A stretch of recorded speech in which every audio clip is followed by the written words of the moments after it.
Hello, everybody, and welcome back to It's Cosplay Time. As always, I am Chris, aka Mr. Zoom _ 2028.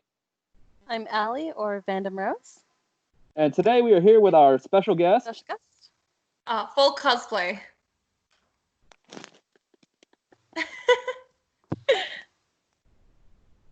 All right, first question, as soon as my phone decides to open.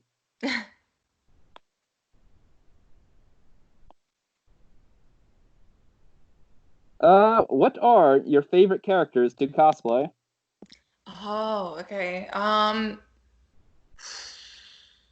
There are different characters for different reasons. I mean, Nixie, the tiefling that I wear for One for All, is definitely the most fun to wear. But at the same time, there's just so much to it, and it takes so long to get into it. So it's like it just kind of has its pros and cons. I think my favorite so far is probably my bombshell Wonder Woman. I just really enjoy wearing that costume. It's one of my favorites. And it was such an easy costume to make as well. Like it just wasn't so terribly difficult. So I just had a really breezy time making it. I've had a really breezy time wearing it. It's been really fun. I just enjoy that one. I actually was meaning to ask you about for Nixie the eyes. Is that a CG, or do you actually wear scleras for that? No, I actually wear scleras. So I do wear contacts because I do have short vision. So I do wear glasses, and so I have worn contacts in the past. And then for this show, they were like, "Hey, have you worn contacts before?" I'm like, "Yeah, I've worn contacts before." And they're like, "Cool. How about contacts this big?" And I'm like, "Oh." Oh, All right. no. So it like they sent me home with them, and so I was at home practicing putting them in and everything before we shot. It is super daunting to put them in the first time, and you do learn techniques. I did have to YouTube a few videos to kind of help me like lift up my eyelid and then pop the contact back in and then pop open the other eyelid and then slide it back under. Yeah, it's a whole process. And then like it sucks when they then pop themselves back out. Yep. So like we have like filmed a few time lapses of me like doing my makeup because people are really interested in watching me like go transform from like Nicole to Nixie. But what's always been like a problem with some of those videos is just when the contacts just keep popping out, or I just have to sit there for like 5 seconds just being like, ah. I feel like, your pain on that can one. get a bit irritating. And yeah, so it's one of those really crazy parts of the costume that is 100% in real life. Whenever I do wear her to a convention, I have those in. But usually that's not the worst part of the costume. The worst part of the costume is the false eyelashes. I hate them. I hate false eyelashes. I can't do them. They are a pain. They really are. They really are. Yeah, like I feel your pain on the contacts ones. I wear whiteout contacts for some cosplays. Oh yeah. Like the mesh ones, like if you turn your eye like a little bit this way, the contact's like, yeah, I'm gonna make sure you know you're looking sideways. Yeah, exactly. And yeah, like with the contacts, sometimes when you like move your eyes the wrong way and they just like kind of like either pop out or they just start moving on themselves, and you're just like, no, get back where you're meant to go. And when does it usually happen? When your fingers are dirty or covered in something? Yeah, exactly. Or you got gloves on and like they're like really long gloves, or you're in like a Spidey suit, and so you have to like then like undo everything to get to it. It's just it's too much. All right, Vandum, I think it's your turn for a question. All right. So what inspired you to do cosplay in the first place? Okay, so I actually kind of follow the story pretty easily. So as a young kid, I loved Teenage Mutant Ninja Turtles. That was my favorite show. And then when I got older, I went into high school and I kind of forgot about it for a bit. But then it kind of resurfaced. Like I looked back to the 2003, like that was the show, the 2003 version. That was my favorite one. And I went back to it and I just rewatched all of it. Like it was on YouTube at the time. And so I rewatched all of the seasons. And And basically, my dad at the time, he worked like in illustration and design, and he had a person that he worked with that was like that he told that, oh yeah, my daughter, she's like 13, she's into Teenage Mutant Ninja Turtles, and he's like, oh, that's so cool. Has she watched anime? And at this point in time, like I knew that Pokemon, Yu-Gi-Oh, Naruto, like they were all on my periphery, but I never really got involved with them. I didn't really find them that interesting. Like because it was pretty much just like on Cheese TV or Roller Coaster TV, and it just kind of wasn't like that. Like I wasn't like a show that I was really interested in. I was like more like Kim Yeah. Possible, Danny Phantom. Like I definitely was following more of like the Western shows. Yeah. But yeah, so he's just like, oh, you have to introduce anime to her. She needs to watch this one. It was the what is it? It's like the mysterious case or the melancholy case of Haruhi Suzumiya, and that was the first one I ever watched. And I was like, oh, this isn't so bad. Like I actually quite enjoy this one. And then my next one was Death Note. And then from Death Note, I went to Full Metal Alchemist, and then by that point, I was in. Like I was Yep. hardcore into it. My first ever cosplay was Haruhi Suzumiya.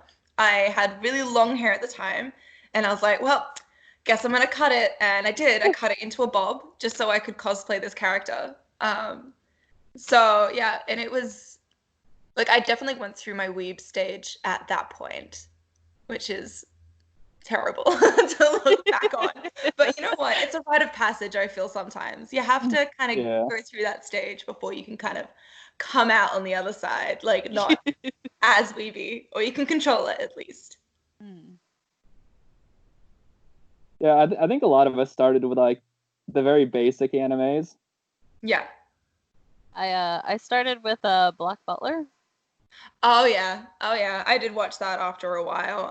I think because mostly I was stuck in the like shonen animes. Mhm. So I was very much like Full Metal Alchemist. Like I was watching that and reading that as it came out. So it was Yeah. like that was like my hardcore fandom for like at least 2 years. It was my poor friends. They never read the anime or like watched the manga at all, and like watched the anime or read the manga at all, and they knew everything about it because that's all I would talk about. Definitely feel like I went through that As phase I of Black turned Butler. towards my big stack of manga.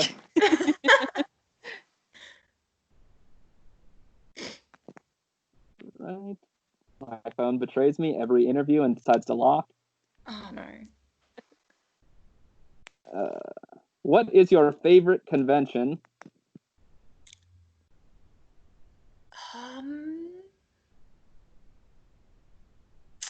Gosh. I'm gonna be real, guys. Like in Australia, our conventions aren't massive. Like they're big, like they take up a whole convention center, but they're not as massive as they probably are in the US. That being said, a lot of them actually get hosted in the same city, in the same convention hall. So there are times where I legitimately cannot tell which convention, like, it's like looking back, I'll be like, oh, okay, like I was at this place, but what convention was it? I think, look, I'm probably being biased, but I think Oz Comic Con, only because it happens around the same weekend as my birthday usually. So I kind of just like, well, guys, you don't have an excuse not to see me now. So you have to all come celebrate my birthday with me. Great way to suck your friends in. Yeah, My right? birthday weekend, you're coming with me, whether you like it or not. Yeah, exactly. And you have to cosplay with me. You have to cosplay with what I'm doing. It's my birthday. So I'm not the only ones who like go to my friends and say, you're gonna cosplay. Yeah, no, 100%. No, me and my friends, like, we are really good now at just being like, okay, cool. So we love this one thing. Well, I'm cosplaying this, you're cosplaying this, we're cosplaying this. Okay, cool, we're all in this together now. Like, it's just, like, I think once you've worked with the same cosplayers for a while, you kind of get a sense of what kind of costumes they want to do. And so it's a lot easier than to just, like, delegate who's doing what. In my group, I'm the one who always just kind of gets told, this is the cosplay you're doing. And I'm like, okay, thank you. Oh, wait, you don't have a chance to, like, say, but I want to do this one. Well, most of the time, they're recommending, like, and like a bunch of characters and stuff like that I don't really know. Like, we decided to do an idea we just threw out there was like Avatar: The Last Airbender, and like my they God, just threw out yes! these ideas for me, and I was like, these aren't bad ideas. I think they're cute, but I'm like, but what about this person? And one of my friends, she's like, oh well, he's gonna do this, and I'm like, okay, she's the mom of the group. Oh, see, I've done like Full Metal Alchemist. I'm sorry, I'm not Full Metal Alchemist. I have done a Full Metal Alchemist group. I have done Avatar: Last Airbender group before, and essentially, I was doing Zuko, and I think it was also because at that point, I had like a full-on prosthetic scar that I made to put on. I haven't worn him since because it's just so much hard work, but But yeah, so I think at that point it was literally just like that I had already cosplayed him, and so people were just like, yeah, you just do that. We'll work around that. Yeah. Like I know the group I'm with is like a lot of like the game Rainbow Six Siege. Oh yeah. Yeah, so we have like the whole group on TikTok that does that. That's so cool. I love it when there are big groups. I think big groups are fun. I'm currently part of a big group that does a book series. So we cosplay from a book series called The Foxhole Court, and it's a really interesting book series that just goes wild. It's got a bit of like a cult like fan base following. So yeah, I'm part of like a big group of maybe 12 of us that all cosplay from this one book series, and it's a lot of fun to go to conventions and just muck around with these people. But yeah, because it's also a sports themed book, so whenever we like turn up in our like neon bright orange, like people are like, "What Haikyuu team is this?" And it's like, it's not a Haikyuu thing. This is lacrosse. I definitely feel like with bigger groups, you get a little bit more interaction from fans that are walking around the convention. Like when you're just kind of like a smaller group, like I feel like you don't get as much attention as if you were like 3 or 4 people from the same anime or same game or something. Like I feel like you get more attention in the bigger groups. But the fun thing I think about that is also like going to a convention and finding people that are part of like the thing that you're cosplaying, and so then you can just kind of collect them as you go. Yeah. And you're just like, you're stuck with us now. Now. You're mine. You have no choice in the matter. You're with us now. You have no power here. Sorry, what was that? That you have no power here. Yeah, exactly. You have no power. I don't make the rules. The rules, they just exist. You have to come with me now. These are the rules. You are now part of the family. Yeah, exactly. Actually, to be fair, I've made quite a few friends that way, where literally it was just like, hey, we're cosplaying the same thing. Can I hang out with you guys? And it's true, because like even like when I first started cosplaying, I was about 13, 14 years old. And I met a lot of my friends just by being like, hey, we're all cosplaying the same thing. Can I join you guys? And then it just like went from there, and then they would introduce me to other people, and then those people would introduce me to other people, and then it just became the group that I have now. And I love them so much. Oh God, they're my favorite people. There was a time at one of our conventions that we were just a group of Siege cosplayers, and there was somebody who was standing outside the door, and like all of us walked over to the doors and started like knocking on the door to get his attention. And when he looked at us, we ran outside, grabbed him, and ran off. It was like, well, this is how you kidnap somebody. No, but that's the thing though. I feel like it creates this sense of family, even though you don't know each other. It's like you're already kind of like, well, we've got similar interests, like already. We've got similar interests. So like, yeah. You're coming with us now. You're our friends. No. I think I saw that you have a TikTok. Me? Yeah.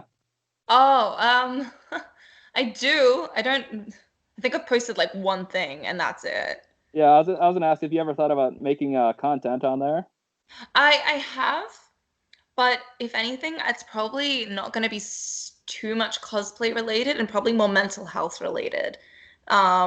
Which is something that, considering with like COVID and the lockdown and everything, I've been able to do a lot more internal like work, Because a lot of the time, like I was doing uni, I was doing 2 jobs, and then I was like doing all my extra stuff, with One for All and cosplay and all that sort of stuff. So it was just, I was doing a lot. And then COVID hit, and we couldn't film One for All, and I couldn't go to cosplay conventions. And and I didn't go to uni because I don't really do well without face-to-face. Like I really struggled working at home.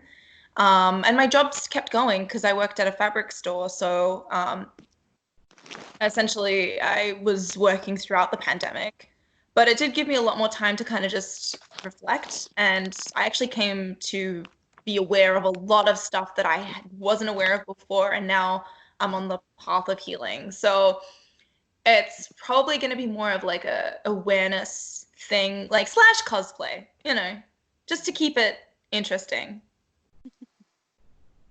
But yeah, I don't know. I love TikTok. I do. I think that it's actually probably what I would give the credit for really pushing me to help myself with my mental health. It's also really inspired me with cosplay. Just like, I don't know. I know it's not as good as Vine, but I think it's a pretty good substitute. Yeah. Yeah. Oh yeah, because like TikTok is how I got in touch with Martin Copping for an interview and a whole bunch of other people. Oh, that's cool. It's how me and my co-host and I met. Oh, there you go. Yeah, no, I know. I've heard from a lot of people that it's been really great at bringing people together with common interests. And I do think that there isn't, like, it's just so easy to find new creators on it as well. I think that's also because of like the For You page. Whereas like with Instagram, it's usually just the people that you follow, and then you have to go into like, the explore page in order to find new people. And even then, sometimes it feels like it's just the same content over and over again. Whereas like, on TikTok, it's like you're constantly seeing fresh new faces, fresh new content. It's just, it's really interesting. Yeah. Vandum, I think it's your turn for a question. So what was the longest time that you have spent doing a photo shoot? Oh. There was one convention, and I was Wonder Woman, but like the classic Wonder Woman at that time. And I think it was like one of the first times I wore her to a convention because I was very, very nervous about wearing her. Because the panties, like before that point, before Wonder Woman, I had almost exclusively cosplayed males. And so for me to then go, and I think I was about 18 at the time. So it was kind of like, okay, I'm 18 now. I feel a bit more confident wearing like, things like Wonder Woman out in public. And so it was my first Sydney convention, I think, wearing her. And basically I was just hopping from photo shoot to photo shoot to photo shoot. And there was one photo shoot though where I had planned it with a friend and it was supposed to happen at a specific time. But then I got kind of hooked up with another two people. One was doing video and one was doing photos.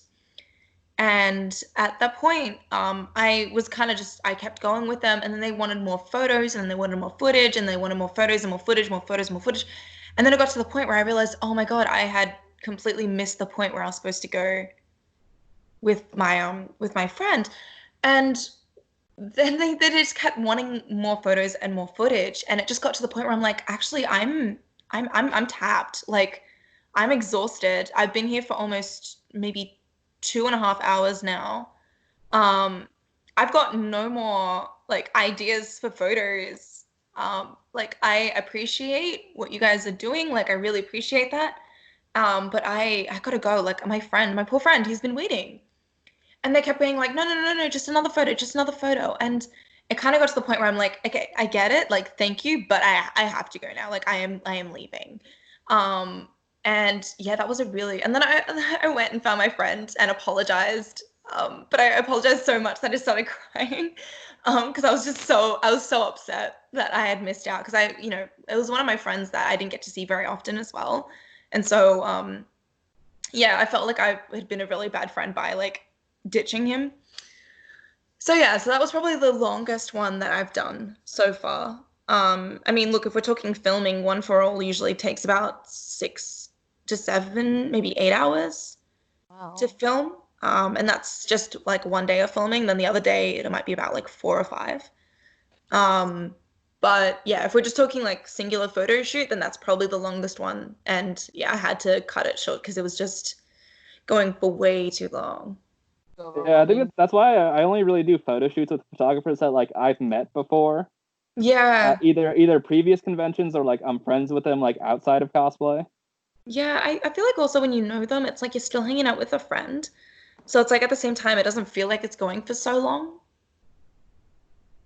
But Yeah, then like you look at your watch and you realize you've missed like most of the convention. yeah, and you're just like, oh well. I'll be here tomorrow. I'll go to Yeah. Artist Alley then. Yeah. Do you guys have an Artist Alley? Mm. Okay, cool. I think most conventions do. Oh, okay, cool. I wasn't sure if you maybe called it something different. I think they call it art. I've only ever been to like 2 cons, so. Oh, really? Mhm. I've wanted to get going to cosplay and going into conventions since I was really young, but it just nothing ever worked out. And I think last year in August was my first con I went to, and then I went to another one in January. So Did I've you only gone to cosplay 2. your first one? Mhm. Okay. I actually went alone as I dressed up from Twitch as Twitch from Rainbow Six Siege, and I Oh, yeah. went with just my friend. So I was very nervous as being the only Rainbow Six Siege operator there. It was very scary to the point where I hid in the bathroom for about an hour or 2. Oh no. It didn't help that somebody made a comment that said they were very kind of strict on what you were supposed to wear, and they were like, "Oh, I love how she gets to dress up in military, but nobody else was." And I was like, "Okay, I'm gonna go hide in the bathroom for a little bit." Oh my god, you poor thing. But Yeah. No, I feel like sometimes people just don't have they filters, and they Yeah. just don't really understand like how much like especially when you've summoned all that courage to kind of go to a Mhm. convention dressed up in in the first place, and then to have like maybe your first interaction just be a sour one, it can really just like it gets you, and you're just like, "I'm gonna go hide." Yeah, yeah. like, No, I know I'm I so sorry I that was can't your eat first. like I know on convention days I can't eat like breakfast at all. Oh yeah, no, neither. My concoction before a convention when I was younger was um instant coffee with a tea bag in it. Like I wasn't a fan of coffee. I really do enjoy tea. And so, but I would need that caffeine because I'd be waking myself up at like 5 a.m. Even though convention was like at 9 and I wasn't meeting my friends till 11, I would be up at 5 just because like I needed to just prepare myself mentally for going to a convention. Terrifying. Yeah, and Yeah, that's because like, and then I it's think like back food and I'm doesn't want like, to go down. yeah, exactly. And then thinking back, I'm like, the caffeine probably didn't help my anxiety. Maybe. But it definitely made me very hyper and very friendly. So you lose some. Yeah. Or the many times of forgetting to like eat lunch at a convention. Actually, okay, I have a story about this. So there was one time where I didn't forget. Like I didn't forget. I did go and eat, but I was wearing I didn't have a corset at the time and I was wearing Rapunzel. And I had 2 waist trainers on. And I was very hungry and I went and I ate a full like foot-long sub from Subway. Biggest mistake of my life. Biggest mistake. I had to spend like the next 2 hours lying down on the con floor just because my poor stomach was just not dealing with it very well at all. And yeah, it was a crazy, crazy convention where I was just laying down and my poor friend was just sitting there with me and I'm just like, I can't move. Oh, I know how you feel with that because these vests, like when you tighten to where they look perfect, like it's basically like, oh, you want it to breathe? Nah, not today. Yeah, exactly. So I've just kind of realized that if I'm going to be wearing like a waist trainer or a corset, which is what I wear now, which is probably a lot better considering that I'm not wearing 2 waist trainers. Um, but yeah, like I basically try and stick to a liquid diet during the day, lots of water, liquid diet, and then maybe like a little bit of snack food like here and there, and then I'll eat a big meal when I get home. Yeah. Once I've taken it off. Yep. Nothing better than the feeling of getting your cosplay off after a convention. Yeah, like when you just like take that wig off and you just like, oh, it's over. Freedom. Yeah. All right, just gotta open up the phone to look at the questions.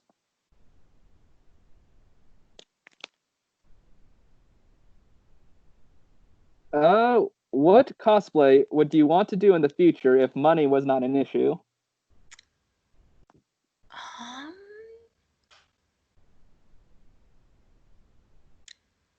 Money wasn't an issue. Like your dream cosplay? Right now, my dream cosplay is Aloy from Horizon Zero Dawn. And to be honest, I've already started working on her. But the thing is, like, it is expensive, and now I've realized that instead of making a lot of the things by hand, I'm probably going to start 3D printing quite a few of them. And that's probably where a lot of my money is going to have to sink with this. But that being said, I've already sunk quite a lot of my money into getting like linens and leathers, like real leather, to make elements of the costume. And also buying fur, like not real fur, but you know, fake fur is still really expensive. Yeah. At least here in Australia, that's what I find. And so it's been a real money sink, that costume. But at the same time, I'm really, really excited to make it. I haven't worked on it for a while, only because I just didn't have the skills at the time when I started making it to make it the way that I wanted it to be made. I definitely feel like I'm getting there now. And so I might, once conventions start again in Australia, start working on her again to take her. But at this point, I've kind of mostly just focused on sewing costumes. So more costumes that rely on just sewing elements rather than prop or, you know, big like foam builds. Yeah.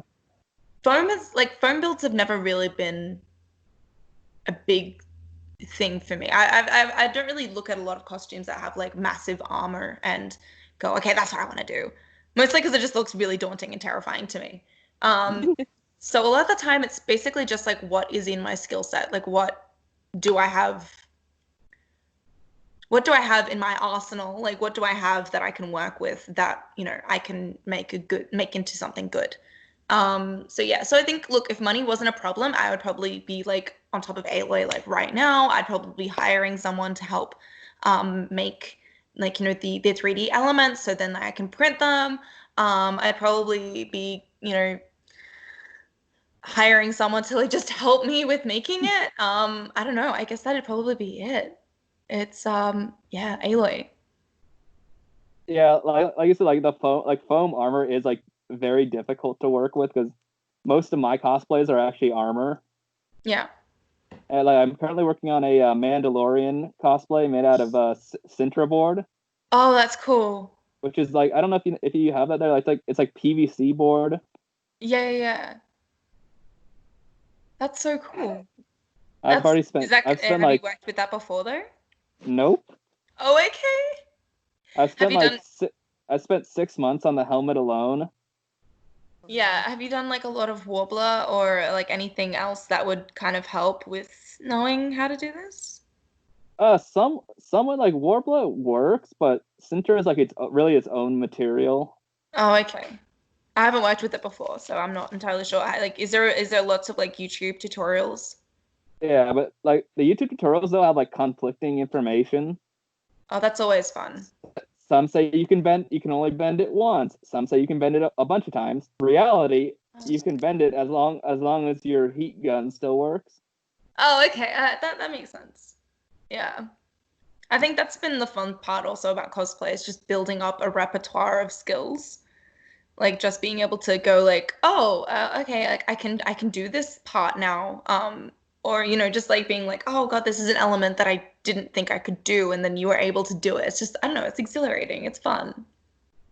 Also for 3D printing files, Etsy is a big help for like everything. Etsy, yeah, Etsy is probably where I will end up having to go in order to, you know, buy the layouts for the 3D prints. I just need to find one that works with my 3D printer, only because like my 3D printer, I've had a little bit of it's a filament one, so I'm gonna need to find ones that work with that, and not necessarily like a resin one or other ones. So yeah, I'm gonna have to do some research into it, which takes time.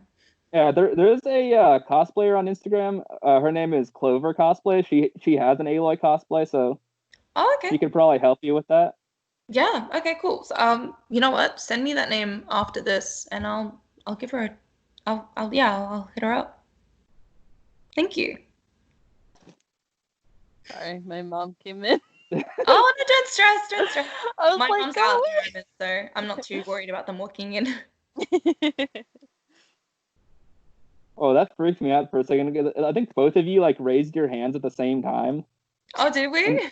And Vandum were like, yours went out this way, and I think yours like your hand like came into screen for a second, right when she put hers on the outside. I was like, Oh, that's cool. Maybe we're in the same room and you don't even know it. Yeah, maybe. or a portal to Australia. Yeah, no, I have a portal gun that's like right here, and it goes right through to her place. You never know. Yeah, exactly. Oh, the thoughts you have when you haven't slept for a long time. Oh god. So, what is some advice that you'd want some newer cosplayers to know, or what was something you wish you had known when you first started cosplay?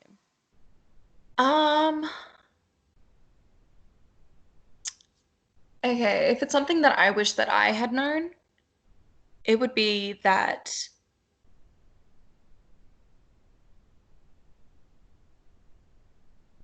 nothing is forever. Like wherever you feel that you're at, it's not always forever. Like you just keep going, just keep pushing yourself, just keep and do it for the right reasons. Make sure that you're doing it for the reasons that are true to yourself, and you're not just doing it for some sort of external gratification at the end. Don't do it because you think that it'll make other people like you. Do it because it'll make you like yourself. That's probably what I would probably give to myself as a younger cosplayer. Don't get caught up in drama. It's not worth it. It's never worth it. People are always going to be jealous. Don't fall to that level. Just do what you want to do, because at the end of the day, that's what's going to make you happy. And I think that's probably the biggest thing I could probably say to past me, to new cosplayers, probably along the same lines. You're gonna deal with people who see the fact that you're cosplaying a character that they want to cosplay, and they'll be like, well, now I can't cosplay it, or you've done so much a better job than me, or even like opposite, they'll say, well, actually my version's better than your version. And it's an unhealthy part of the cosplay community, and it happens a lot. I have been on both sides of it. I'm able to recognize that, I did deal with, jealousy, where I did feel that if someone did something amazingly well, then there wasn't space for me to do it. And what I've come to realize is the fact that that's not true. Like, there's always space for more people to bring in different interpretations. So if you feel that, you can't match that level of, say, sewing skill, then add elements that you're better at to kind of bring your own talents into this costume. Okay, maybe they used incredible materials, but you can show off these really cool sewing skills that you have. It's really one of those things where it's you really kind of just have to look into yourself and just kind of find what will make you feel good about what you did. Because there are some advantages that some cosplayers have that you just cannot surpass. like whether or not they're able to, pay for, incredible commissions from people, whether or not they're able to afford, that $100 a meter material that just reflects the light so amazingly, whether or not they're able to afford diamantes or a 3D printer or things like that. It really changes the level of cosplay. And at a point, you kind of have to go, okay, but I'm not there. And I need to do with what I can do at my level. And I'm going to make the best that I can. Because at the end of the day, this isn't about who can make the most movie accurate cosplay. It's about making something that you love. And if you lose the love and you start doing it just so that you can post it on Instagram and be like, I am the most movie accurate and anyone else is bad and all that sort of stuff, then you're not doing it for the right reasons. And do you really like who you are? Yeah. So that's probably what I would say. All right, this next section is going to kind of be like a PSA question, or Okay. well, it's for everybody. It's advice for first-time convention goers. Number 1, drink water. Hydrate. Yes. Always drink water. I am so bad at drinking water. I would say first time, bring an adult with you. If you're a minor, bring an adult with you. Only when you start getting solid friends that you can trust and that your family can trust, that's when I would say start going by yourself. But until that point, please, please, please bring an adult with you. There are way too many people who will prey on young people, especially if it's their first convention. Like, it's very obvious when it's your first convention. Yeah. So yeah, bring an adult with you if you're a minor. If you aren't a minor anymore, then, you don't have to bring an adult with you, but I would recommend bringing a friend. Just because you need someone to kind of look out for you and maybe check some of maybe not the best impulses if you don't have great impulsivity, like control.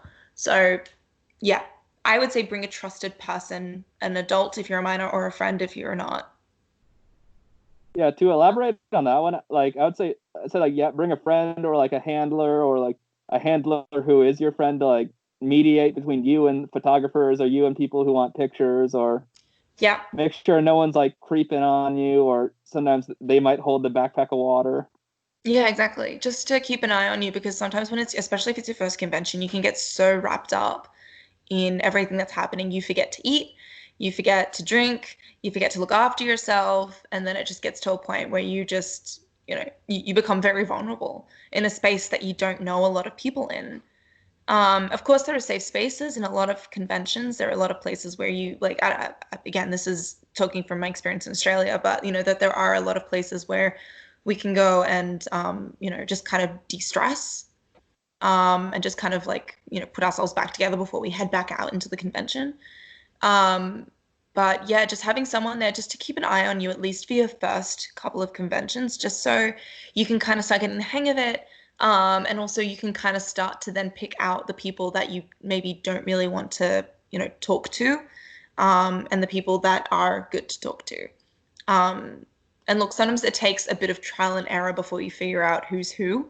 But, I think at this point in my experience of, I think almost 9 years of experience of going to cons, I think I'm at a point now where I'm like, okay, I think I know now, like who I want to talk to and who I don't want to talk to. And that's not necessarily like, just the fact that they might come off as like awkward or that, but just the fact that they're not a good person, or they're, come across as creepy or predatory, and you kind of know when to be like, okay, like that's enough now. I'm not communicating with you. And but then there's a difference between the people who are then just like, like harmless and gentle and all that sort of stuff, but just come across as awkward, maybe because of a lack of social skills and stuff. Completely different. You do have to learn the difference. As someone who's only been to 2 cons in her life, I haven't really experienced too much. But maybe some advice I could give is don't be afraid to go to some of the smaller cons. Yes. I know when people are when thinking about going to cons, like, oh my gosh, I gotta go to this con because it's so big and I can meet so many people.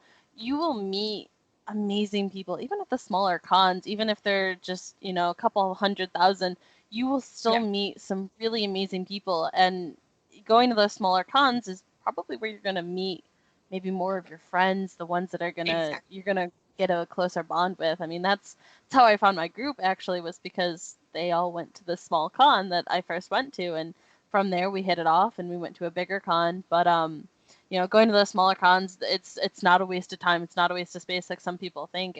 They're there to help you kind of slowly build up into going to the bigger cons, because when having never gone to a con before and then trying to jump into a big con, it's Which one was your first? Freak you out a lot. Yeah. Which one was your first con? It was MesseryCon in Ohio. Okay, yeah. So it's fairly small. Okay, cool. No, I think our small one that at the point when I was still when I first started cosplaying, we had Animania, and then we had a mini Animania, which was just like, instead of it being the whole con, it was just like this small section of the con but yeah, that's pretty much where I started meeting all my first friends. And yeah, you're right, because it also does mean that with smaller cons, you're more likely to meet people who are in your area as well. So you're more likely to meet people who live maybe not even 2 suburbs away from you. And it's like, oh, okay, cool. Now I know that at least, if I want to go out and cosplay, I want to hang out with some cosplay friends outside of conventions, which at this point in time is quite important because conventions aren't really happening. But yeah, so it's nice to kind of at least have that option to hang out with them. I mean, I hang out with all of my cosplay friends now, and we play D&D together. So it's just one of those things where it's like our friendship has evolved from just being cosplay to now being solid, holistic friends who, really look out for each other and everything like that. Our, friendship doesn't just have that context of being in conventions anymore. We are solid, for life friends. Yeah.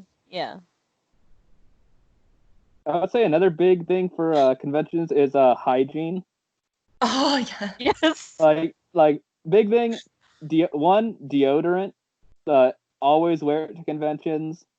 Yeah. Number 2, if you're gonna go for multiple days, please shower, but every night you come back. Yep. My advice is have a shower in the morning, put on deodorant, because it always feels more fresh. I feel that when you're going to a convention, I always feel more fresh if I've showered that morning. I don't care if I've showered the night before I put on my makeup or anything. I enjoy having a clean slate. It also feels good to kind of go from a clean slate to then going into cosplay, because I feel like I've kind of just, washed all of myself off and now I'm going into the character. Yeah, deodorant, big thing. Please wear deodorant, especially if you are going to be going around hugging people. Don't be afraid to also ask your friend, hey, can you just spot me? Do I smell? Also big thing, wash your costumes. Wash your costumes. I cannot tell you how many times people are like, yeah, but I showered this morning. And it's like, okay, but when did you last wash your costume? And the amount of times that I have had blank stares is way too high. Is way too high. What? I've never washed my costume. Please wash your costume. Because if you don't stink, it will.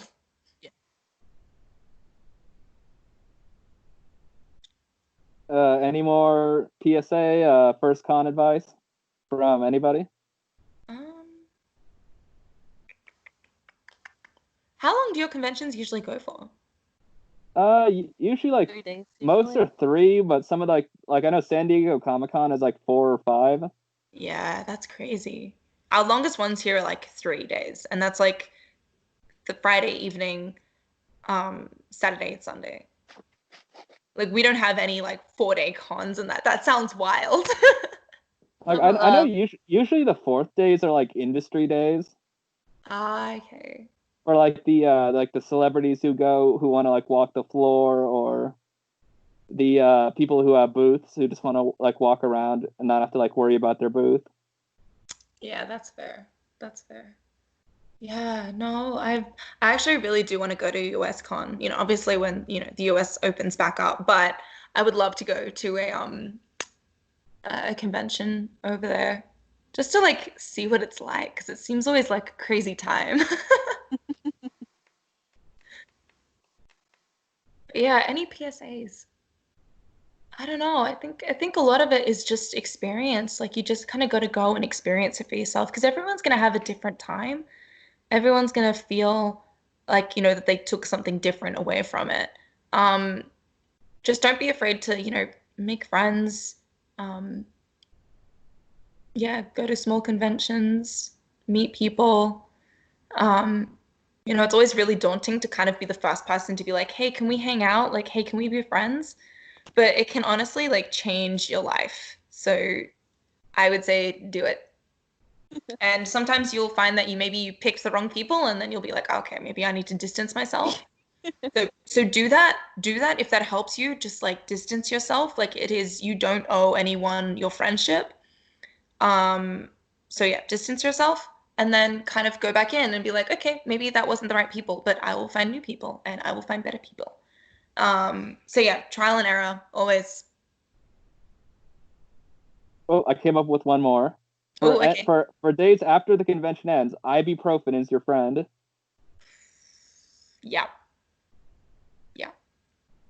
Yeah, multiple hours of walking, probably not drinking enough water. You're gonna want to have something a little so you can get well rested for the day. Yeah, 100%. Look after yourself. And I usually take the day off work right after a convention. So like the Monday, I'll take the day off work just so that I can recover because it's crazy how much it takes out of you a weekend of cosplay. Because usually you are standing most of the time, you're walking around most of the time, you're socializing, you're very much involved. And yeah, that can take a lot out of you. Which is why after con sickness is usually a thing. Yeah, post-con sickness. All the shaking hands, all the hugs. Oh, yeah.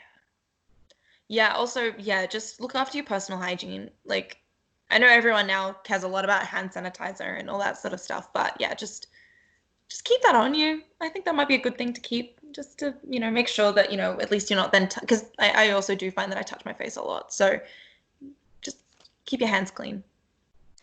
Another PSA I was just thinking about is, for a lot of the kids who are over, 18, 21, yes, this is a time to have fun and party with your friends, but don't go to cons drunk, please. Like, I've been very lucky to not have dealt with it yet, but I've heard a lot of horror stories, and I'm like, please don't ever do that to me, friends. Yeah, no, I will admit that I have gone to conventions a little tipsy.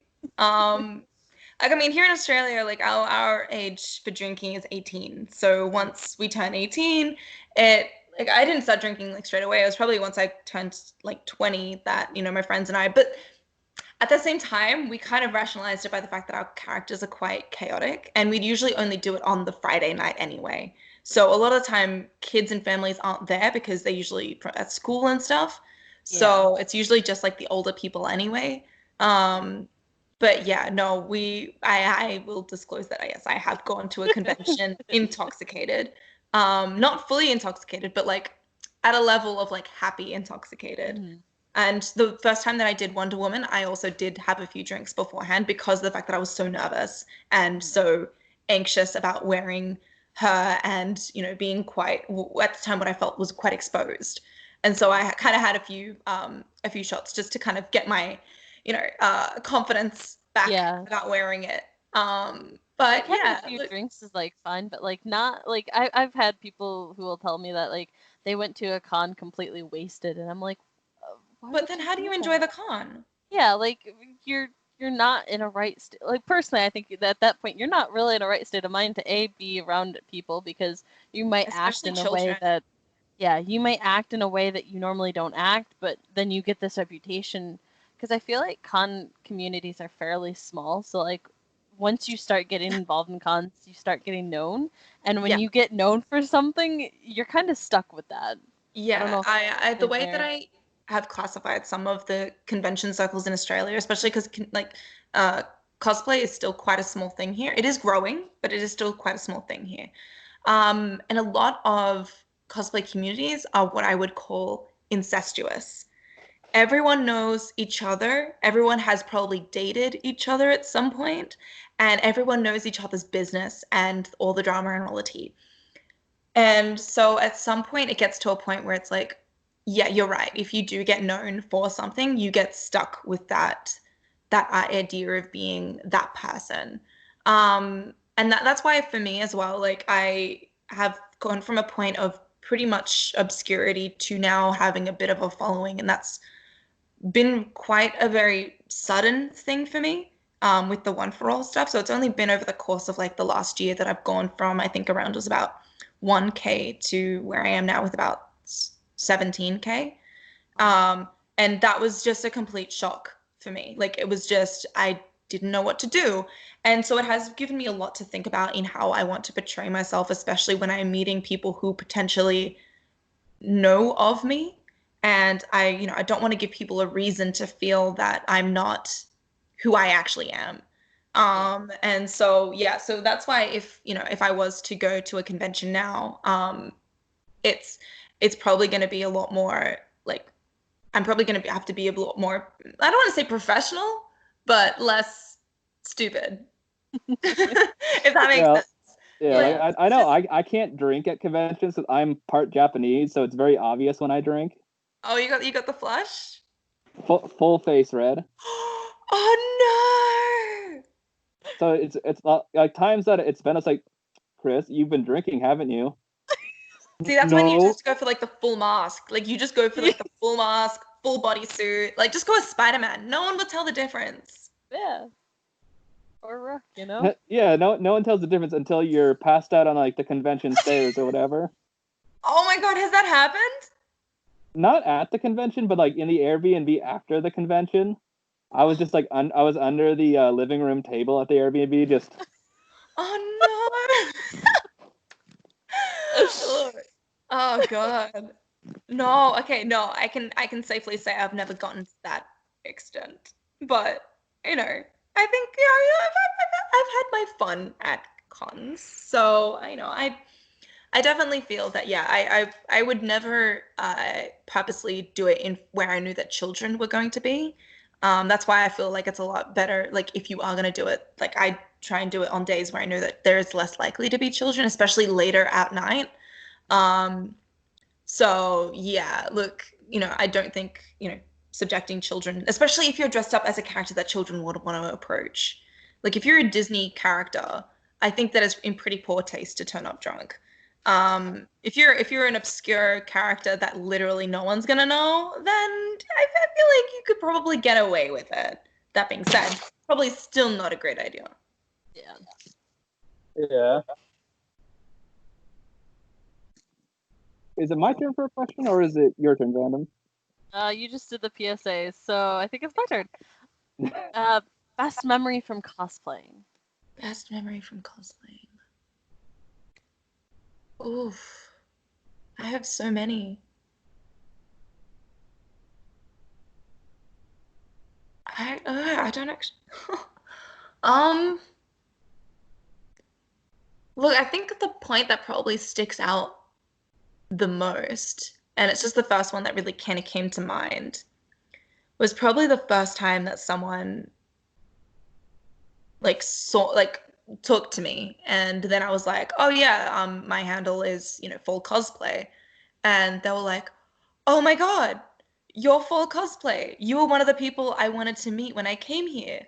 And I think that just kind of flipped my whole like, oh, like it was such a weird moment for me, especially because like at that time a lot of my friends were very well known. Like I had a few friends who had quite a solid following for a very long time, and I was just kind of like the little kid that was just kind of following them around and being like, I want to have fun with you guys. And so it was like that kind of moment where it kind of switched from like, not switched, but it kind of like was just like, oh, and it's such an odd thing for me because I feel like I'm such a dork, and I feel like I'm such a weird person. Like I went through high school kind of being known as like that weird theater girl. And so it kind of like I was known, but like I was known as like that weirdo. And so for me to kind of have someone say that to my face at a convention, it was just such a weird, enlightening moment where I just kind of went, oh. And then it kind of followed with, oh, I must be so disappointing. Because yeah, I just don't, I constantly struggle with that thing of just being like, I'm just a person, like I'm not anyone that's exciting or like different. I'm just like every other, person who loves cosplaying. Like that's just who I am. So to be put on any kind of, pedestal, I guess, is just weird. I don't feel like I deserve it because it's like I'm just a person who makes costumes and I dress up in them, and my grandma thinks it thinks it's cool that I my nonna thinks that it's cool that I sew, but she doesn't understand it, and it's just like I'm still kind of consolidating like all those things where it's like society thinks I'm weird, but hey, this person thinks I'm cool, so I don't know, it's weird. Yeah, like I know like the feeling like once you get like recognized from something, it's like, oh no, I have to be professional now, so Yeah. I don't get the or like a weird reputation. Oh my God, yeah, exactly. And it's like, oh no, how do I look in your mind? Quickly, tell me so I can live up to it. Yeah. Like, am I really nice in your head? Like, am I being nice enough? Like, is this helping? Is this what you thought I was gonna be like? Is this what you exactly. imagined me to look like? Yeah, if I don't live up to it, are you gonna like go into the message forums and just be like, she's a bitch? Like, I don't know. Yeah. Yeah, because I've had people like come up to me at conventions from my TikTok profile, and they're like, "Is this you?" Oh my God, that's so cool. And it's just like, do I say yes? Yes, of course you do. Because that's the thing, though. It's like at the same time, you want to, like, I always use it as a chance to kind of be like, hey, I'm just like you. Like, don't feel intimidated by me. Because that's something that I've had quite a lot is where, this is just me in general, where people have met me for the first time and they're just like, I felt intimidated by you. And I hate that. Because I really enjoy like meeting new people, and I really want to foster like a really good relationship with people. And so when for the first time like I hear, oh, I was really intimidated by you, I didn't want to talk to you, I thought that you were a stuck-up bitch, and it's just kind of like, oh my God, like that's horrifying. Like I hate that feeling. And so I think that's why I almost like try to go to like the nth degree to be like the opposite, especially when I'm in cosplay. Because I feel like it's such an environment that just needs so much love and support that to do otherwise would just not, it would just be a detriment to the whole community. Yeah, especially when you meet like somebody who's a fan of yours, like they're nervous, you're nervous. Yeah. It's like I'm really fucking nervous to meet you. Sorry. I'm really nervous to meet you. Like like, oh God, like how do I like, how oh do I God, measure can you up to feel what my you have? nerves? Pardon? You think the other person can like feel your like how nervous you are or whatever? Yeah, exactly. There was one person at a convention recently, and they came up to me and they were just like, "Are you full cosplay?" And I'm like, "Oh yeah, I am." And they were like, "Oh my God!" And they started freaking out, and then I started freaking out because I'm like, "Oh my God, like what do I do?" And then they gave me like a gift bag of like all these amazing like little things like fan art and a Harley Quinn pop and pop vinyl and that. And I was just like, "Holy shit, like how do I thank you for this?" And I was just like, "Do you want a hug?" And yeah, so it was one of those like crazy things where I'm just like, oh my God, like how do I thank you so much for just being like really bloody nice to me right now? I don't know how to like reciprocate this in any way, and I don't think I can. Um, it's just like you like, oh God, it's like I don't know how to deal with it. So it's just like, okay, do you want a hug?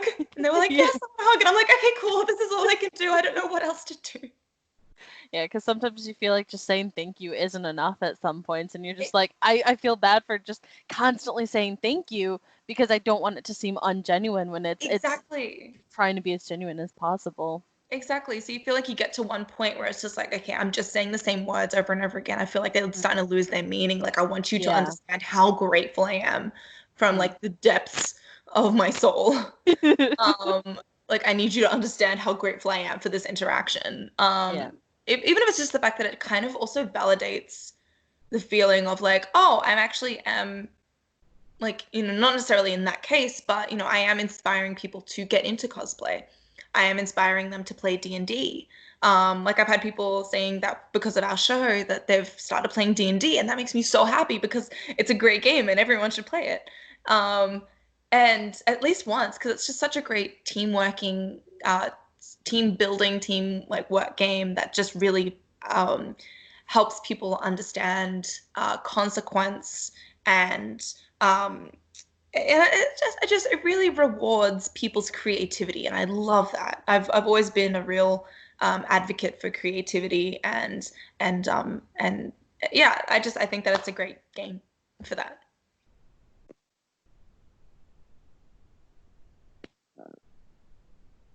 Those are a lot of notifications on my phone at this moment.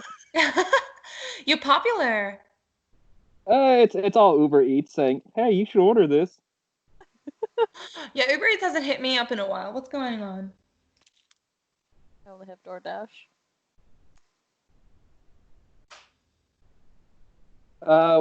This isn't cosplay related, but which films are you looking forward to being released? Gosh. What films are coming out soon? I know there's a few Marvel ones, a few DC. Oh, I am looking forward to the Black Widow one. I am looking forward to that. Which I wish they would just release it on Disney Plus and just give it to us. I know, right? Like, I don't want to go into the cinemas right now. Gosh, what even is coming out right now? I've really dropped the ball in like what's coming out in theaters now, just because I didn't think that we're going to be able to go to theaters for a while. Oh, also the new Disney Ariel movie. I'm looking forward to that. That'll be cute. Do they have a release date on that one yet? I don't know. Give me a second. Ariel, Disney, live action.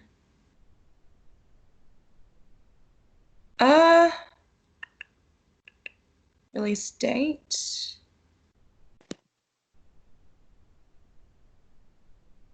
It's been delayed. Oh. Production was supposed to start in April, but it's delayed the production. So they're saying maybe 19th of November, 2021-ish. Yeah, Yeah. like I know. I've been waiting for the movie New Mutants, Oh, yes. which was supposed to come out I think last year or the year before, but has been kept getting like pushed back and Yeah. having like reshoots and everything. Yeah. And it was supposed to come out in March like this year, but then the whole virus happened and COVID. Yeah. Gosh. Yeah. I've really dropped the ball on movies that are coming out. Like, I used to be like all about like, following what was happening, when was it coming out? Because I study film, so it's like I kind of was on top of that because of it. But now I've just really dropped the ball. Maybe I'm looking forward to whatever Taika Waititi comes out with next. So, because I feel like that's always going to be a good bet. I was also waiting for Wonder Woman 1984, I think is the title. Oh, okay. Yeah, no, that's true. I am also looking forward to that one coming out. Just because I love them 80 vibes. So I'm keen for that. But I'm probably not gonna make that costume. Like, it just looks like so much. I made the original one. So like her original costume. I've made her Bombshell, and I've made her movie with Gal Gadot one. But I don't think I'll make this one. I think that's a hard pass for me. The golden armor one. Yeah, like it's beautiful, it's stunning, but it's just not what I'm interested in making. It just looks like a lot of work in the skill sets that I just don't really have.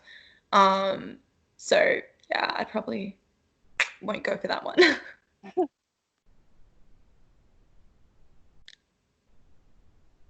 Vandum, your turn. Oh. Has there ever been a time when you've gone to a convention and you've been super proud or super happy about the cosplay that you're in, but you don't get recognition?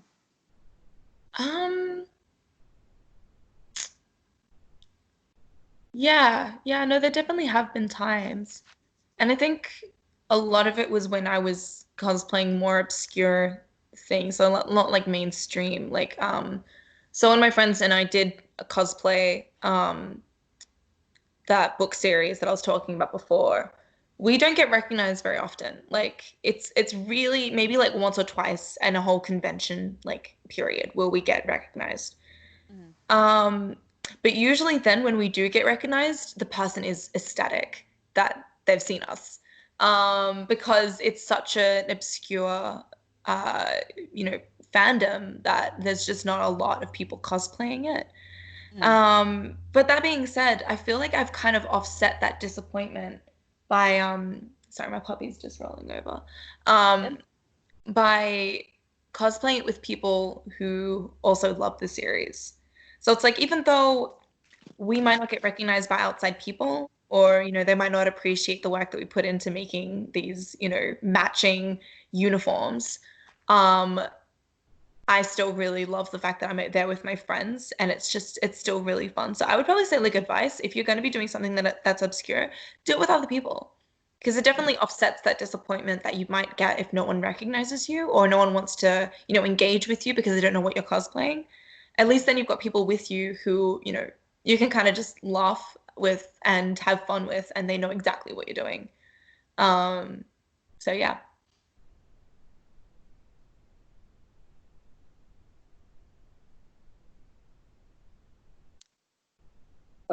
Do you collect anything? Do I collect fabric? Like, hardcore, I collect fabric. I have a whole sewing room that is just filled to the brim with fabric. I have a whole wardrobe that's just full of fabric.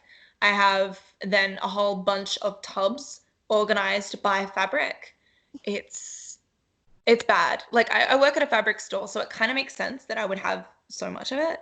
Especially because if it's off cuts or if it's the last bit on the roll, like, I can take it home for a discounted price. Um, but it is bad. Like, I have so much fabric.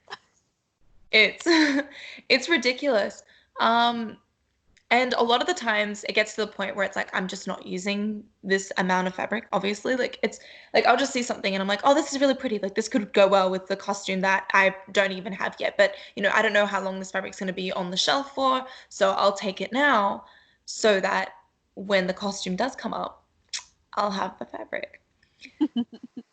So it's actually gotten to the point now where sometimes my friends come over and they're like, oh my God, you have this fabric. Like, I need this fabric. Like, I need to find this. And I'm just like, you know what? Take it. Just take it. I'm not using it. I've got nothing to use it for. Just take it. It's here. It's just like, there have been things where I've definitely had to just give my friends just like bunches of fabric just to be like, I have no more space. Just take it. So that's what I collect. I don't collect miniatures. I don't collect, like, I do have some, but I don't collect them. It's literally just fabric. I have a hoarding problem, if anything. I think you can see my problem right behind me. Yeah, I see your pops. I love them. I have no more space in my room for that, and also cosplays. Yeah, that's why I had to separate my bedroom from my cosplay room, because it's like cosplay, like, I have everything like set out. I almost never really like tidy it. It's bad. I love it in there. Trust me, I do. But it's chaotic as heck in there. Especially when like you accidentally step on like a buckle on something that you had on the floor. Yeah. Yeah. Like, it's just, I have definitely stepped on needles and pins before. That's why I always try and wear my slippers in there, so at least I'm not risking that. So, do you ever feel like your life isn't as private as it was before you started doing cosplay? Um, I definitely feel like there's more of a push to be less private with my life, like kind of keep people in the loop of what's going on. I feel like if you disappear for a while, you kind of feel like you have to come back with a reason as to why you weren't as active. That being said, I've definitely feel like I've gotten a lot better at being able to go, okay, but I also don't owe anyone my private life, like what's going on in my private life. Um, I do get a lot of messages like asking quite intrusive questions. And you kind of just have to go, okay, like I don't have to answer that. It's none of anyone's business. It's not, and it's like, it's kind of like, okay, yeah, I could get it. Like I've got, a bit of a following now, but it's not like I'm not a celebrity. I'm not, a person who has like I'm not a person who has like paparazzi. Like I have my private life and I keep my life that I want private. There are elements that I will share, mostly because I think that it could possibly benefit someone else to know. That's why with TikTok, I do want to talk about my own experiences with mental illness and stuff, because I do feel that it could at some point help other people who are dealing with the same things that I dealt with by going, oh no, I could never have that. Like I just don't have the well-known symptoms of that. So I could never have it. And then realizing that, oh, those aren't the symptoms that everyone has. In fact, those symptoms are actually not even the dominant symptoms. And I actually show all of the non-dominant symptoms. So it's kind of like that thing where I kind of want to share that with people just because I feel that it could bring awareness to mental health problems that people may or may not be looking into because they just don't think that they fit the stereotype. So what I've recently come to realize is the fact that I have ADHD. I didn't realize that I had it because I didn't have any of those hyperactive traits as a kid. I was very much on the dissociative side of the ADHD range. And I'm 21 now, and I've just been told that you have 16 out of the 18 or 18 to 20 symptoms that you could have, and we diagnose at 10. And it's like, oh, how did I not know this? How did I not know that was the thing? And so yeah, so I kind of want to bring awareness to that because obviously I had no idea that I had it for 21 years. My mom didn't know it. My dad didn't know it. No one knew it. And it literally just took me being on TikTok, listening to people who do have it, talk about their own experiences and being like, oh, that's me. And then being like, oh, maybe I need to look into this. And then now I've come out with a diagnosis and honestly like a fresh view on me as a person and my life and going, oh, okay, so this isn't just who I am as a person. I'm not just a lazy shit. Like I actually do have problems motivating and mobilizing myself to do things. And so now it's like, okay, how do I fix that? How do I fix this? Because I do think that there are ways that you can manage mental problems. And so that's what I'm doing now. And so I kind of want to just talk about that, get that out there and help people who maybe don't think, oh, I could never have ADHD because I don't look like those, specifically those boys who are just like, freaking out and getting all hyperactive and stuff. Like I don't act like that, so I can't have it. Well, actually, no, that's not even really, the whole story. So yeah, so that's kind of where I want to go with that. Sorry for the tangent. Like I know, like I personally have ADD. Yeah. And I got tested early, but I was over medicated, which gave me like hella anxiety when I took the meds. Yeah. Yeah. Yeah. So like, it would have been good to have like something like TikTok where people talk about it like back then. Yeah, because also I do feel like there is a lot of stigma around it as well, mostly from the, hyperactive side of it, where people kind of view people who are, ADHD, like just being like, oh, they can't sit still. And they're just, they're boys with too much energy and all that sort of stuff. When in reality, it's like there are ways to kind of work with that you don't use to stigmatize, people like that. And a lot of times girls get totally overlooked because of the fact that it's kind of just widely accepted that girls should be, quiet and, more emotional and, all those sorts of things. And so when you have a girl that's, kind of off with the fairies or, she's quite emotional, people are like, she's just being a girl. Whereas those are actually, if those actually are early symptoms of people who may or may not have ADHD. And so it's like it's crazy how we've kind of almost made it invisible for a lot of people to diagnose themselves and get the proper treatment that they need. And even if it's not, you don't actually get diagnosed with ADHD, it's always good to also have those options of like, how do I help myself get past this specific symptom, like, executive dysfunction? How do I deal with that in a way? Like, I might not have ADHD, so I can't really get medication, but how do I do it in a way? Like, do I need to write myself lists? Do I need to set myself time limits? I've seen a really good one on TikTok where she does time banking. So she writes down a whole bunch of chores that she needs to do and then puts a time limit on how much she thinks it will take to do it. And then she sets a timer and then she does it.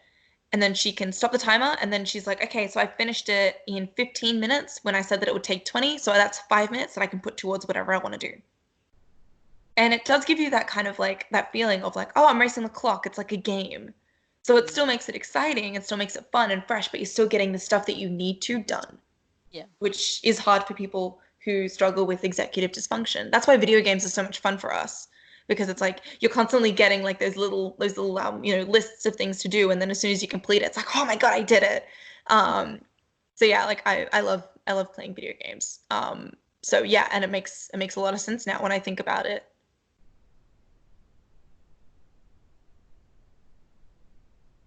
Is it my turn for question, or is it Vandum's? I think it's your turn.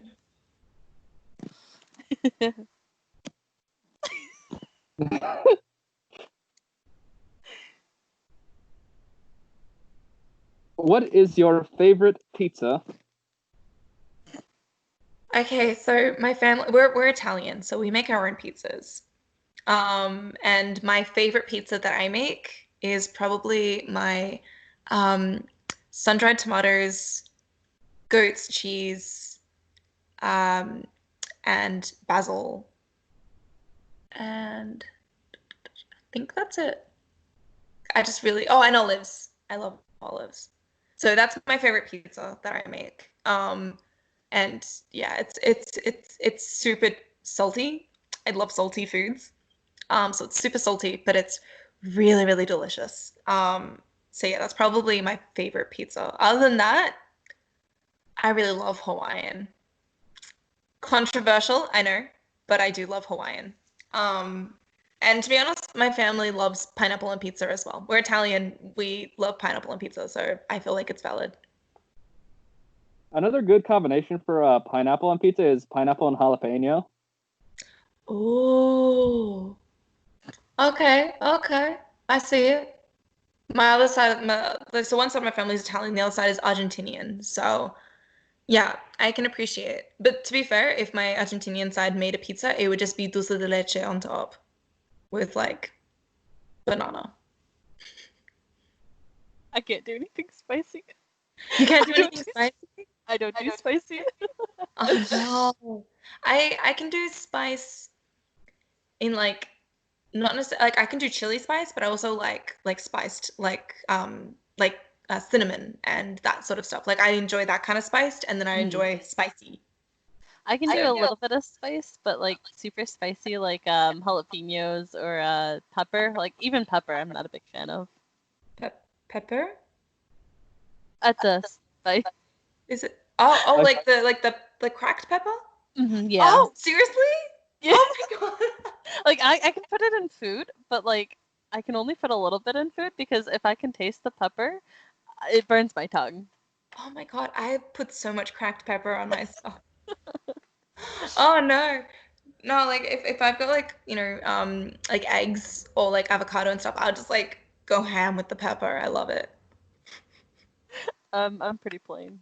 Yeah, like I'll eat like the Asian dishes that have like a lot of spice in it. Like Yes. I'll be sweating, my nose will be running, but it's like I'm still gonna finish this. Yeah, like I in my cupboard like right now I have like a whole bunch of the chili uh little what are they Ramen? called? Migorengs. Oh. Like the migorengs, but like in like the chili ones. And Mm, like I used to find them too spicy, but now I'm like, no, give me it. Like it's so good. give me the fire. Yeah, give me I'm Irish, so I don't know if that plays into part with anything, but yeah, just no spice. That's entirely valid. Not everyone's palate is the same. I love sweet things, though. I Oh yeah. could eat sweet stuff for days on end, but Have you had dulce de leche? mm-mm. Okay, you can make it at home. It's essentially condensed milk that's then been boiled for 3 hours. So it's caramelized condensed milk. Ooh. It is really, really good. It's a big thing in Argentina. Um, so I definitely recommend it. But essentially, yeah, you just get like a can of condensed milk. You just put it in a pot of boiling water and you just let it sit there for about 3 hours and it just caramelizes it inside. It's beautiful. Sounds I good. It's really good. Like I had it like on like salty crackers with like a little bit of butter and then dulce de leche on top. And I used to eat that for breakfast with my abuela. So it's it's one of those things where it's like that was not healthy, but dang, it tastes good. Sounds really good. I'm gonna try that sometime. Yeah, do it. Yeah, I know. Like living in California, we have like a lot of different cultures here, so I've tried a lot of different foods, Oh yeah. and from looking at me, I think you can tell I like them all.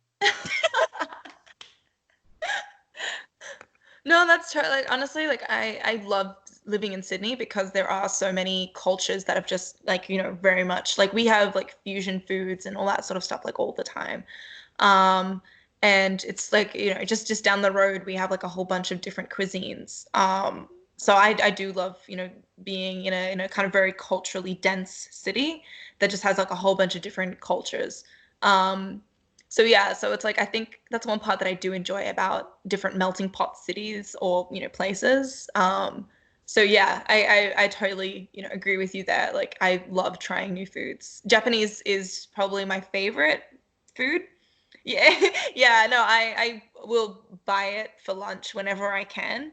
Um, but yeah, after going to Japan and then trying so many other different like foods that I'd never tried before, because when I was growing up, it was just the nigiri, so with the salmon on top and rice underneath. That was just all I ate. And then I went to Japan and I was like, oh my God, there's so many other things I could try. And now it's like I'll come back and I'm like, okay, I want everything. There's a really good snack. It's the osembe rice crackers. Oh yeah. Because I know here in California, at least, we have the spicy brand with the peanuts in it. Oh, wait, peanuts and spice. Yeah, they've cooked like the crackers. They've like cooked it in a spice to where it's spicy, Oh my God, and that that sounds and then amazing. they throw some peanuts in there to cut the spice a little and add a little different flavor. Okay, you're gonna have to like send me like a name after this, just so I can look this up and hopefully there's something like that in Australia, because that sounds so good. I'm pretty sure you can get them on Amazon. I need an Amazon account. I don't have one here. We weren't allowed any for a long time, and it's only been recently that Australia's gotten Amazon. Or if you have any like Japanese stores, I'm pretty sure they'll have them. Yeah, that's true. We do have a few general Asian grocers that just kind of carry a lot of different Asian cuisines and stuff. Um, so yeah, yeah, probably could go there and maybe find it. But yeah, send me a name. I'll use that. I'll just go up to the person and just be like, "Hey, do you have these, please? I want to try them." While you were dressed in cosplay, is there something that you can look back at that you can laugh at, or a decision that you kind of regret? Not really like a bad decision, but something you look back at and you go, "Wow, I don't know what I was thinking. I kind of regret that." Um,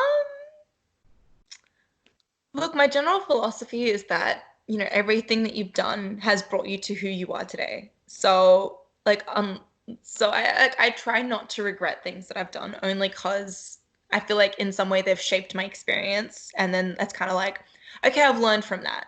So if I didn't do it, I probably would be doing it now, and I feel like that'd be worse. Yeah. So one thing though that always will make me smile, and it's generally just because of the fact that it's like, oh my God, like I cannot imagine what other people were thinking at this time. But when I literally just had like a very basic closet cosplay, and I signed myself up for the cosplay catwalk when I was like 13.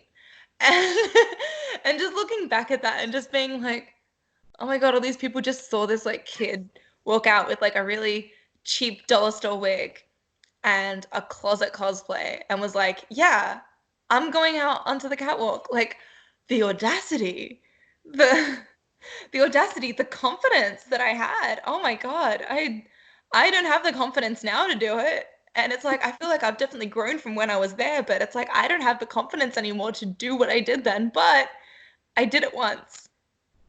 I didn't win anything, obviously. You probably inspired a lot of people, though.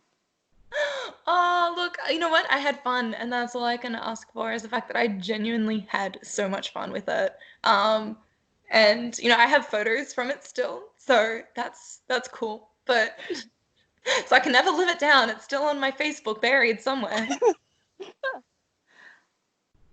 For me, it was my first con, and we had a young kid. We had met another cosplayer from Rainbow Six Siege. He was a dot cosplayer, and he had rubber gloves. So we were just kind of messing around playing with those. And we had a young kid come run up to us and was like, "Hey, can I get a photo with you guys?"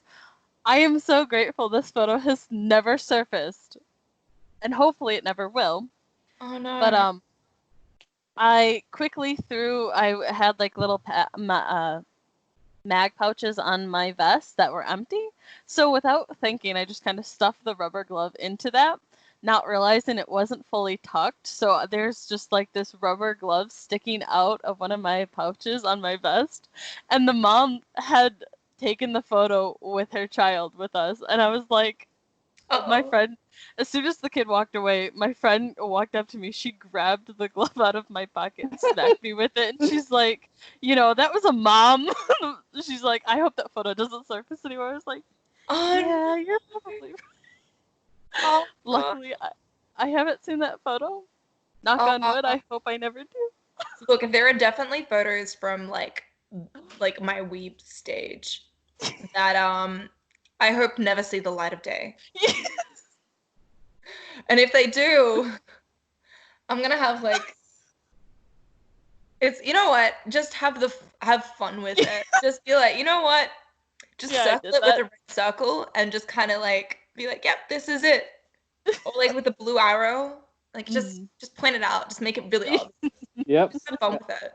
Yep, I have one, and I was dressed as Spider-Man Noir. Oh yeah. And like, so his like parachute circus looking pants, like the belt that it came with it didn't work so well. Oh shit. So I thought I pulled up my pants, but in reality, I pulled up like the waistline of my underwear to like where it was above the pants, and you just see, okay, good, red plaid, good. Oh no! Did you get any photos taken like that though? I think one or two, but I was like, but then I just like death glared my friend because he was one of the ones who took one of the pictures, and I was just like, I know you saw. Why didn't you tell me? Oh my God! You need friends who will like point that out for you. Well, I think it might have been like he might have been trying to be like polite, like because we were just like somewhat new friends because we had only met that year. Because I have a few other cosplay friends that I'll just go like, "Hey, dumbass, your underwear's sticking out." Yeah. But yeah, no, I definitely have that friendship now with my friends where it's just kind of like, hey, your makeup's kind of crooked here. Let me fix it up for you. And yeah, that definitely makes it so much easier just to kind of be like, hey, can you just spot my wig? Like, is it falling back? Or, especially when you don't have like a mirror or anything. Yeah. What's wrong? But yeah. He's just being a bit grumpy. What's wrong? Sad face. He's fine. So I do recall one time I did a character called Capcan from Rainbow Six Siege where like it's like this kind of mask, but like the whole rest of the head is covered in black makeup. And okay. that was the time my contact decided to act up, and it wasn't actual like makeup that's supposed to go on the whole face. It was basically like the L'Oreal like eyeliner that's like in a tub or whatever. Oh, I just spread on my face. It was like, gotta blink the contact back into place. Oh no! Oh god! Yeah, I can definitely. Can you guess what that was? I forgot to drink water for a while. Yeah, I can definitely relate to you on the face painting issues. It's only been recently that I've actually like figured out a good formula to paint my body. And that's by mixing the pigment from like water activated paints with foundation. So like a really, really pale foundation or a white foundation if you can. Because that just makes it go on so much smoother and it makes it stay on for a lot longer. But yeah, until that point, it would just like crack off my face and it was so painful because it would just dry out your skin. But yeah, so 100%, if you are going to do it in the future, try and mix the pigment in with like a foundation, that or get like cream based makeup, especially if you're going for like a solid color like black. It might be really hard to mix that. Yeah, because originally when I bought the brand of makeup that I did, I thought it was going to be the powder because I'm used to using like powder and like filling in my facial hair or like thickening my eyebrows or darkening, like doing war paint with it. Then I was like, nah, this is a tub of like basically clay. Oh god, yeah, I've worked with that before. It's not fun, especially because it does dry out. If it's I think I used the elf stuff of that, and I used that for eyeliner, and it's near impossible to get off. I swear sometimes. I've gotten soap in my eyes plenty of times trying to get the black makeup out of like the corner of my eyes. Yeah. Stop it. We are here forever. It will never come out. Yeah, honestly, and like there are days after I've done Nixie where I will just be in the shower and I will just keep finding pink paint in other places. Ooh. Sorry, my puppy's just acting up. What's wrong? What's wrong? What's wrong? Cone puppy. Yeah, he's getting a bit agitated. I'll feed you soon, okay? It's okay. It's not even lunchtime yet. Why are you hungry? Okay, I'll grab you a snack later. I'll grab you a snack. Bo! Bo!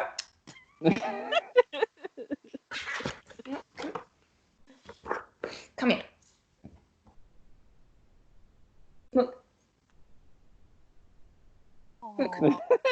Aww. He's just angry because he can't take his cone off. And it's like he just doesn't understand that it's for his own good. We can't have him picking apart the stitches. No, right, Bobo. It's okay. You're okay. Oh, there are times I wish I had a cone for my arms when I get new tattoos. Oh yeah. Yeah, no, like I basically because I just got one just on the side of my ribs, and oh, it hurts so much. But yeah, not scratching it is so hard. Especially when it's like a lot of like thick lines together where the skin will all like scab off like in one like piece. I was actually pretty lucky. Mine didn't scab. Like it scabbed, but it didn't like peel off. So I was pretty happy about that. But yeah, no, I was pretty happy with that. Oh, how long ago did you get your tattoo? I think last year, but it's the Venom spider from Spider-Man. Ah, okay. So Cool. it's a fully black tattoo. So it's just like Oh, wow. yeah. Yeah. That's really cool. But it was like, yeah, we're all this skin is gonna dead skin's just gonna peel off in one go. but you're not supposed to take it off. No. Yeah. No, I do enjoy having tattoos, but it's pain. There is pain. Oh. Especially for Sorry, for he's my really taking over. especially for my Venom one, when my artist kept hitting a nerve in my shoulder. Oh no. So like she'd be working on like the back leg, and then I would feel like a little shot go like all the way up my neck. Ooh. That's rough, buddy. That's rough. Because I like for a couple times I was thinking, is she going farther back than she was supposed to? Yeah. No, well, yeah, maybe. Yeah, that's possible. Oh, what do you want? Sorry, he's just chewing on my leg. You really want this cone off, hey? Oh, I can't though. I don't know. Yeah, I could see his arm right there trying to get the cone off. Yeah. He was like, help. He gets really agitated by... Serious? What are you even about? Oh. All right. I'll take it off.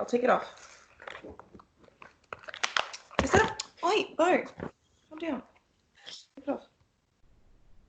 Sorry, guys. All right. It's your question too, by the way, Sumi. Huh? There. It's your question too, by the way. That's what I was right about to say. All right. You happy now? Okay, he's happy now. Okay, next question. Have you had any cosplay related achievements?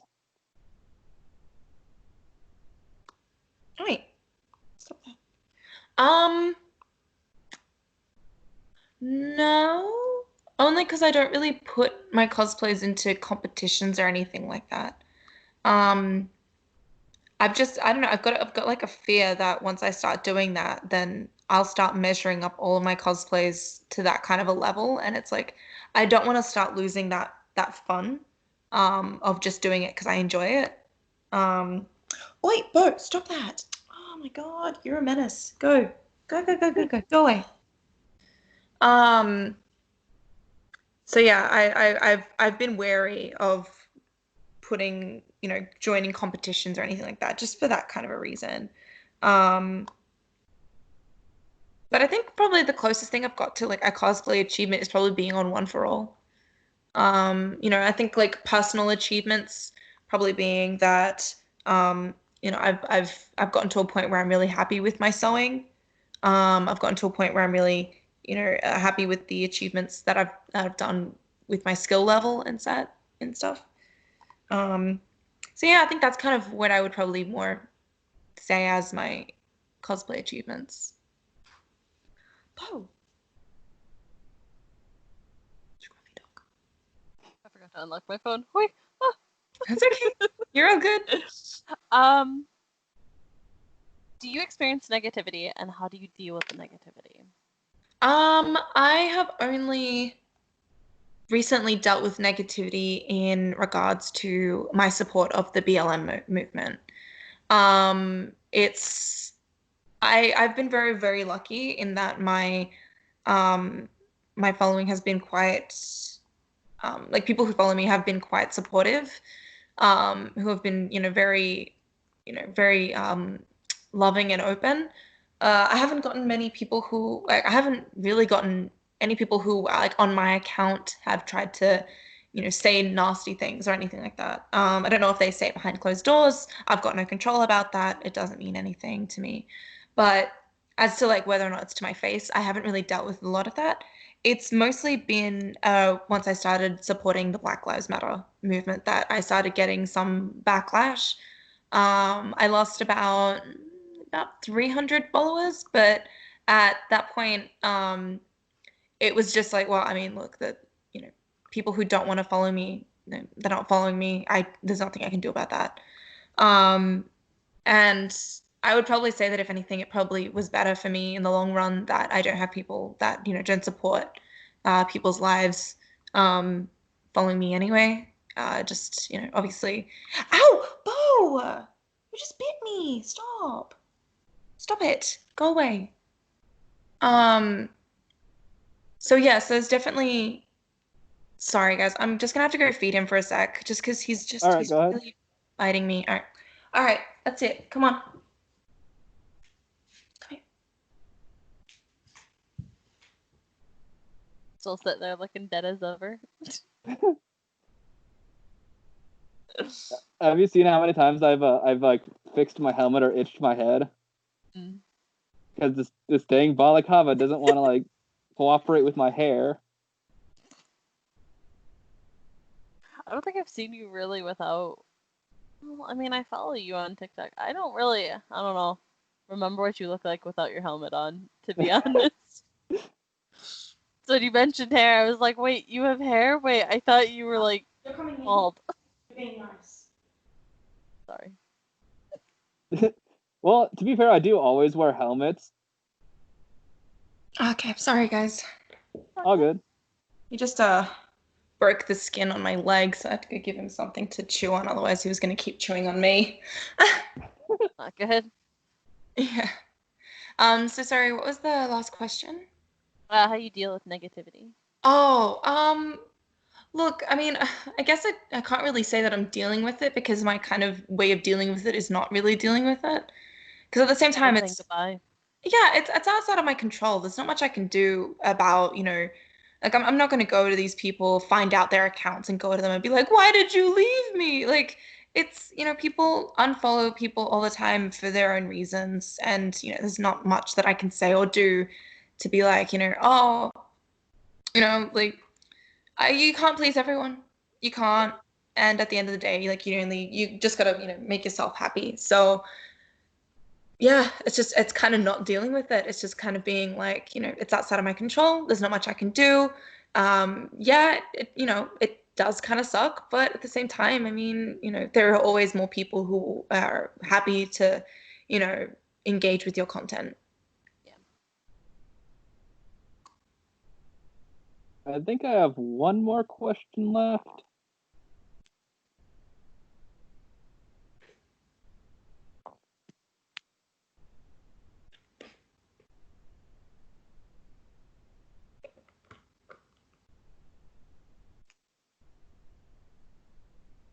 Oh, he has to put it so close to his face because he can't see.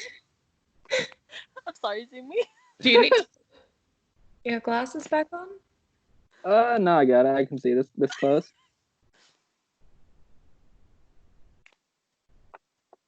All right. How are you? Did you audition for All for One, or is it just like your friend group, or what's the story behind that? Okay. So, I knew the actor who plays Andreas. I've known him since I was about 14 years old. So a long time. And essentially he was brought onto the project and they were, looking for someone else to be on it. And he said, oh, I have a friend who, does acting and is a cosplayer and, it would be good to be part of this. So going back to what we had said before about being drunk at conventions, I at this point was intoxicated and I met with it was very it was very like I wasn't supposed to meet them there. It was just the fact that they were there and they were talking to my friend. And so just at some point he was just like, oh yeah, come over, like come meet these people. And there's just me who has my friend who's, intoxicated, was also in the bathroom. And I just walked over and I'm just like, oh, hi. And I kind of started listing off all of the stuff that I've done, like drunk. But I was just there being like, yeah, and I've done this, and I've done this, and I've done this. So I'd be a great person to bring onto your show. I really want to be on your show, like blah blah.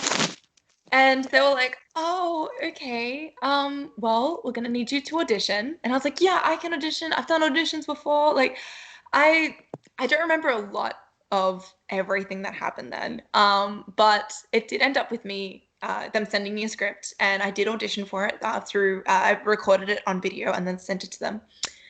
And it was probably about maybe a couple of days later that I got told, oh, we want you to be Nixie.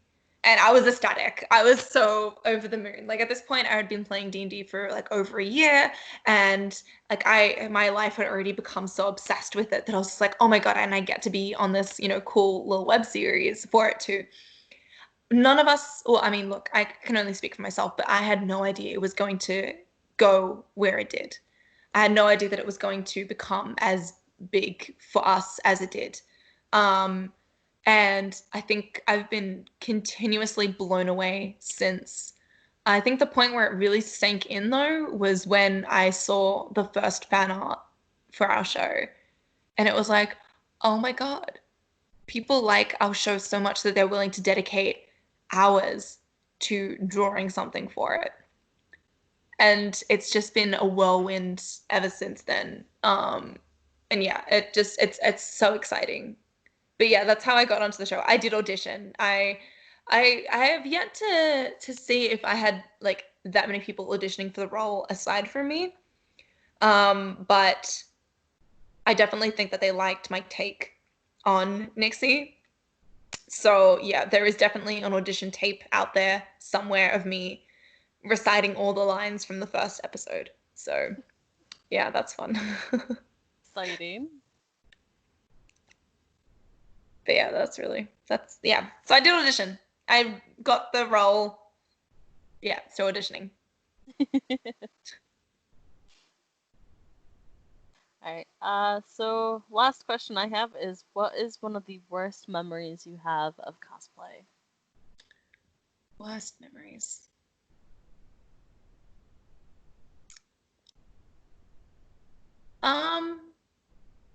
It's probably when the jealousy got to me. It's probably when I did deal with that feelings, like those feelings of not being able to measure up because someone else did it before me. And, and in my head, I was like, they did it better than me. I can never do it now. And I think that was probably like the worst time during cosplaying for me because of the fact that it just really got me into this self-sabotaging place where it's like I wasn't doing characters that I wanted to do because someone else had done it better than me. And I have to say that working past that is probably the best thing that I ever did. Just because like that fear of not being perfect, not measuring up was huge. It was a big anxiety thing for me. Like I was terrified that if I went to a convention dressed up, that someone would be like, but so-and-so did it better. And that's a horrible feeling to put on yourself. Like it never happened to me, but to put it on yourself and to have that fear and to have that fear then stop you from even trying in the first place is horrible.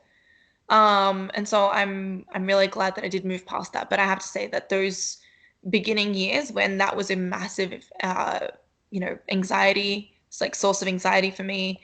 Yeah, I'd have to say that that's probably it.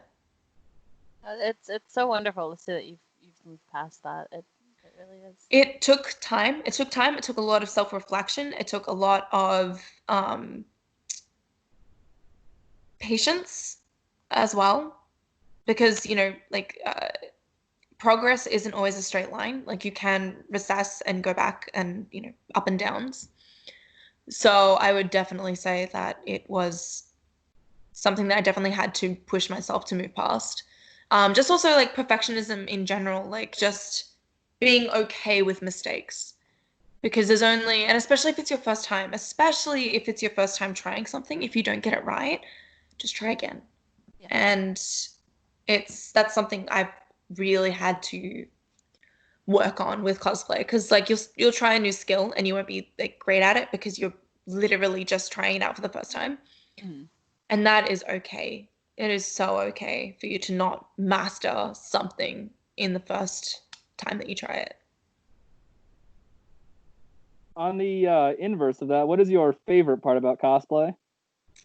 The creativity, the people, just like the atmosphere. I don't know, like I really do enjoy donning someone else on and being able to go, okay, I am this person now.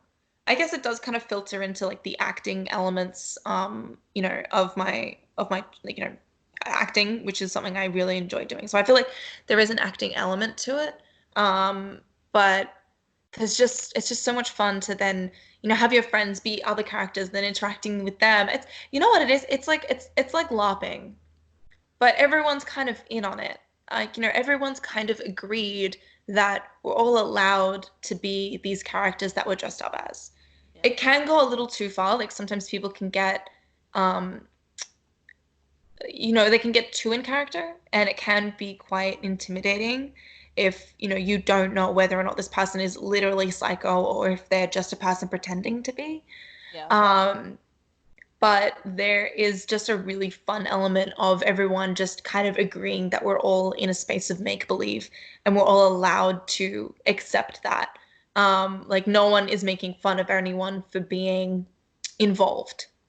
And I think that that's such a great space to be in. It's just, yeah, it's just such a creative space. And then also the fact that, everyone's got different skill sets and then we can help each other, we can collaborate. Like it's just, I don't know, I love that creativity. Yeah, that's one of the best things about cosplay. It's like the creativity and the escapism. Yes, yeah. And I think that's also why I love D&D as well. Like it's the same, except you don't have to make your costume. You can just sit down and then just be a character. So yeah, and then yeah, so I love a lot of things that have escapist elements to it. So yeah, that's just the part that I love. Yeah, I really love cosplay because I love, going off of the creativity, but the fact that you can have people who cosplay the same character, and if you put them side by side, although they may look somewhat similar, you'll see aspects of their personality in it. And I think Yeah. that's the best part that I love seeing, like with Rainbow Six Siege, it is a little bit harder to do personalization with that because it's a little bit more tactical.